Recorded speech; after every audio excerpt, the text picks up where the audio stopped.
This might just do nobody any good. At the end of this discourse, a few people may accuse this reporter of fouling his own comfortable nest, and your organization may be accused of having given hospitality to heretical and even dangerous ideas.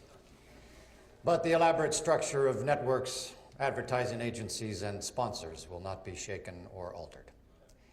It is my desire, if not my duty, to try to talk to you journeymen with some candor about what is happening to radio and television.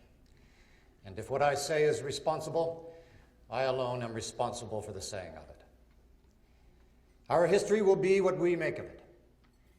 And if there are any historians about 50 or 100 years from now, and there should be preserved the kinescopes of 1 week of all 3 networks, they will there find, recorded in black and white and in color, evidence of decadence, escapism, and insulation from the realities of the world in which we live.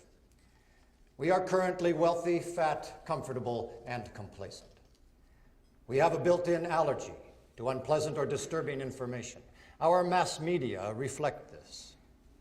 But unless we get up off our fat surpluses and recognize that television in the main is being used to distract, delude, amuse, and insulate us, then television and those who finance it, those who look at it, and those who work at it may see a totally different picture too late.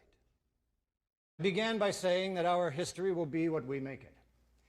If we go on as we are, then history will take its revenge and retribution will not limp in catching up with us.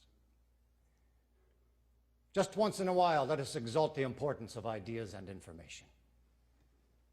Let us dream to the extent of saying that on a given Sunday night, the time normally occupied by Ed Sullivan is given over to a clinical survey on the state of American education.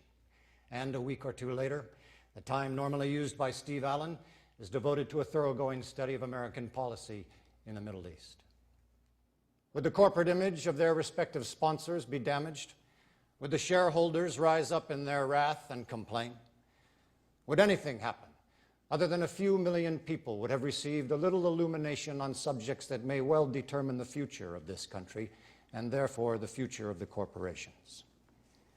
To those who say people wouldn't look, they wouldn't be interested, they're too complacent, indifferent, and insulated, I can only reply, there is, in one reporter's opinion, considerable evidence against that contention. But even if they are right, what have they got to lose? Because if they are right, and this instrument is good for nothing but to entertain, amuse, and insulate, then the tube is flickering now, and we will soon see that the whole struggle is lost. This instrument can teach, it can illuminate, and yes, it can even inspire.